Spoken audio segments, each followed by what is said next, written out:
মাশাল্লাহ, এই দৃশ্যটা দেখতে পাবো এটা কখনো কল্পনা করতে পারি নাই।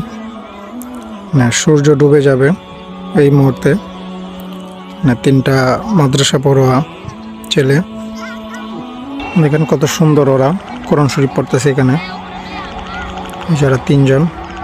তো এটা আসলে মানে ওইখানে ওই যে ওদের হুজুরও আছে, তো এটা ওদের কি আসলে শাস্তি নাকি অন্য কোনো কারণে পড়ানো হইতেছে, যাই হোক, কিন্তু বিষয়টা আসলে খুবই সুন্দর মাশাল্লাহ। এরকম মানে এই দৃশ্য আমি এই প্রথম দেখলাম, মন জুড়িয়ে যাওয়ার মতো দৃশ্য।